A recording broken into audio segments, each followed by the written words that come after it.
Assalamualaikum warahmatullahi wabarakatuh. Sahabat sekalian, sesuai dengan apa yang kita janjikan di video sebelumnya, pada video kali ini kita akan membahas tentang konsep mukjizat.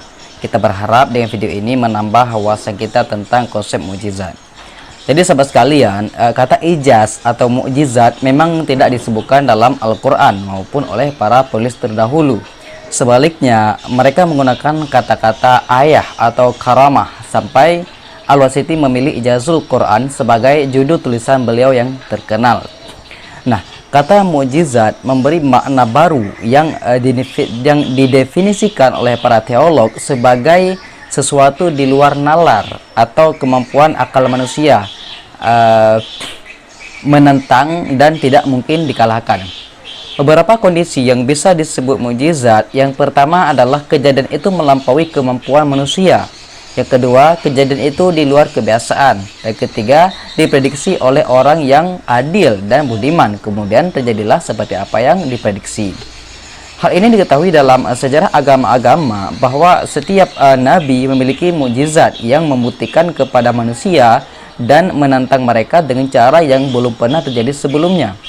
Beberapa nabi bahkan memiliki lebih dari satu mukjizat sebagai bukti nyata bahwa ia memang diutus oleh Allah, sekaligus untuk menantang umatnya untuk melakukan hal serupa jika mereka menyangkal mukjizat itu. Setiap mukjizat yang diberikan kepada para nabi dikhususkan secara eksklusif berdasarkan kondisi umatnya. Mukjizat yang diberikan kepada Nabi Musa contohnya, yakni tongkat yang beliau lemparkan di atas tanah dan kemudian berubah menjadi ular besar yang bergerak. Telapak tangan beliau juga mampu mengeluarkan cahaya putih, kemudian segala penyakit akan lenyap setiap kali beliau memasukkannya ke dalam ketiak. Tapi ketika Nabi Musa wafat, tanda-tanda tersebut juga tidak ada lagi bersamanya. Kemudian contoh lain, mukjizat Nabi Isa salam, yaitu kemampuan untuk menyembuhkan orang buta dan kusta. Beliau juga bisa membangkitkan orang mati dengan izin Allah.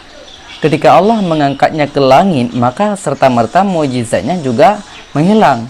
Adapun Nabi Muhammad SAW, mukjizatnya sempurna dan akan tetap dipertahankan dengan perintah Allah sampai hari kiamat. Mukjizat utamanya yaitu Al-Quran, kitab Allah yang kekal. Siapapun yang hidup setelah wafatnya Nabi akan dapat melihat dan membacanya dengan tidak ada perubahan. Segala puji bagi Allah yang telah memberikan kita sebuah petunjuk atas segala ciptaannya.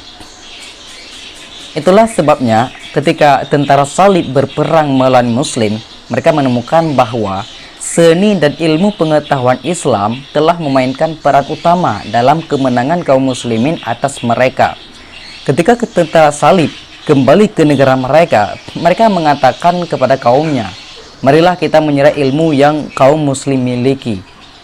Mereka kemudian menyerap ilmu dari negeri-negeri Islam yang penuh dengan ilmu pengetahuan dan lahan yang subur untuk kegiatan akademik, kemudian memberikan ilmu tersebut ke negeri yang melakukan penistaan agama dan memandang rendah pengetahuan. Ketika Al-Quran menyuruh umat manusia untuk berpengetahuan, belajar, meneliti, dan melakukan eksperimen, gereja berperang melawan orang-orang yang mencoba untuk mentransfer dan mengajarkan ilmu Islam dengan alasan bahwa pohon yang buahnya Allah telah melarangnya untuk dimakan adalah pengetahuan, dan pengetahuan itu adalah dosa pertama seseorang. Tidak seharusnya seseorang memperolehnya. Kemudian setelah bertahun-tahun terjadi pengorbanan dan penganiayaan, tentara salib akhirnya mencapai kemenangan. Mereka mulai belajar dan melakukan spesialisasi dalam setiap cabang ilmu. Setiap kali mereka menemukan sebuah penemuan ilmiah, mereka membandingkannya dengan teks-teks yang sudah rusak dari Taurat dan Injil. Ini semakin menjelaskan bahwa kitab-kitab tersebut telah dirusak oleh manusia, bukan yang asli dari Allah, melainkan sekedar dikaitkan dengannya. Itu artinya mereka telah mencabut agama dari akarnya. Mereka dengan sombong telah merinci berbagai penemuan ilmiah yang disebutkan dalam Al-Quran. Padahal mereka baru mampu menemukan rahasianya beberapa abad yang lalu atau 1400 tahun setelah Al-Quran diturunkan. Meskipun demikian, Para ilmuwan justru tertarik karena Al-Quran adalah kitab yang menyuruh manusia untuk mempelajari pengetahuan. Terdapat lebih dari 900 ayat yang menyebutkan tentang keajaiban ilmiah. Hal inilah yang menyebabkan beberapa ilmuwan terpanggil untuk memeluk Islam. Nah, salah satu dari para ilmuwan mengatakan, apakah kita akan mengikuti agama yang memerangi ilmu pengetahuan dan meninggalkan agama yang justru menyuruh umatnya untuk mendalami ilmu pengetahuan? Demi Tuhan, agama ini yaitu Islam tidak akan pernah rusak atau berubah, dan Al-Quran ini bukanlah perkataan manusia. Jika bukan firman Allah, mengapa dahulu fakta ilmiah ini belum dapat diketahui atau terungkap sampai sekarang? Allah berfirman dalam Al-Quran, Bismillahirrahmanirrahim, Sanurihim ayatina fil afaq wa fi anfusihim hatta yatabayyana lahum annahul haq. Yang artinya, kami akan memperlihatkan kepada mereka tanda-tanda kekuasaan kami di segenap ufuk dan pada diri mereka sendiri, sehingga jelaslah bagi mereka bahwa Al-Quran itu adalah benar. Al-Quran surat Fussilat ayat 53. Nah, sebelum memulai pembahasan tentang mukjizat ilmiah dari Al-Quran, ada beberapa poin yang perlu kita perhatikan. Yang pertama, Al-Quran merupakan kitab petunjuk, bukan buku ilmu pengetahuan. Allah berfirman dalam Al-Quran, Inna hadzal Quran yahdi lillati hiya aqwam, yang artinya sesungguhnya Al-Quran ini memberikan petunjuk kepada jalan yang lebih lurus. Al-Quran surah Al-Isra ayat 9. Petunjuk ini datang dengan cara yang berbeda-beda. Bisa datang sebagai sarana penjelas, memperbaiki perilaku seseorang, memberikan berbagai fakta dan bukti, juga serta memberikan cerita-cerita ataupun kisah-kisah umat pada masa lalu. Nah, secara umum Al-Quran bisa disebut sebagai petunjuk untuk mengatasi kerusakan umat manusia. Beberapa di antara manusia juga ada yang peduli dengan pengetahuan. Maka dari itu, Al-Quran datang menjadi solusi terhadap segala masalah mereka. Kemudian yang kedua, jangan mengacu pada teori semata. Kita seharusnya lebih melihat realitas yang sebenarnya.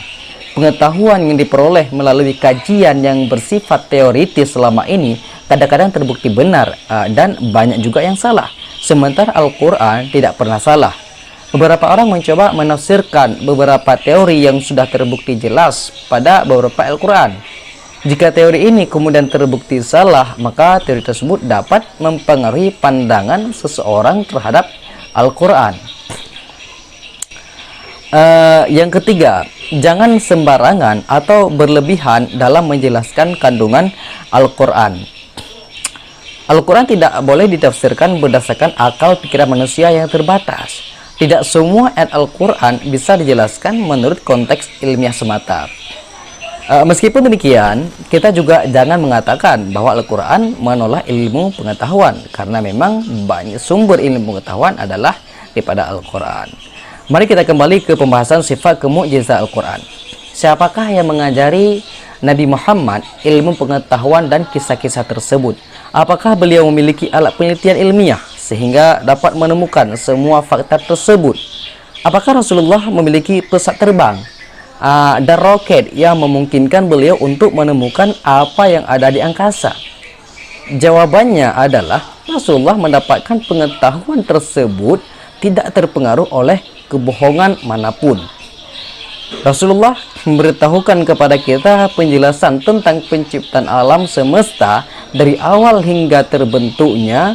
Ilmu pengetahuan pun kemudian mengakuinya. Rasulullah memberitahu kita tentang cerita masa lalu, dan kini ilmu pengetahuan pun mengakuinya.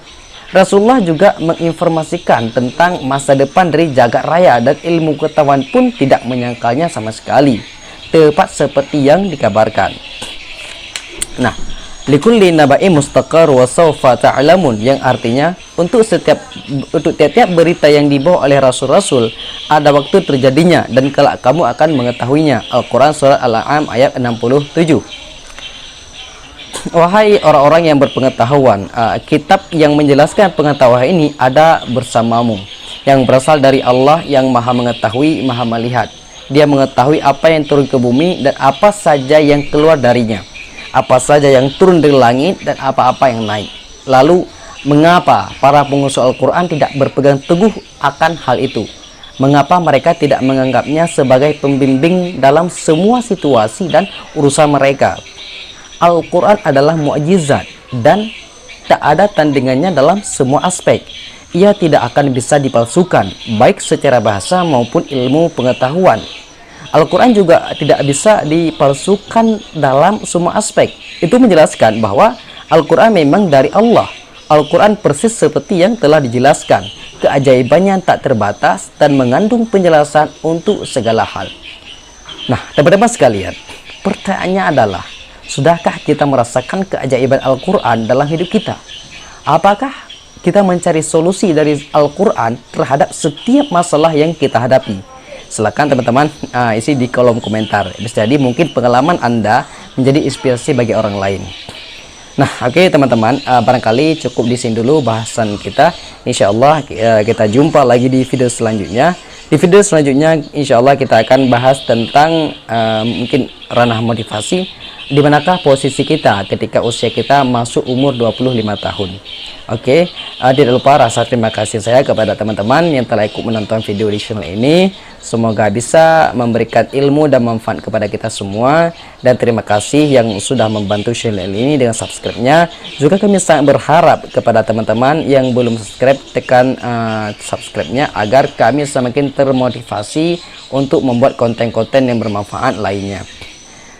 Mungkin cukup sekian. Wallahul muwaffiq ila aqwamit thariq. Assalamualaikum warahmatullahi wabarakatuh.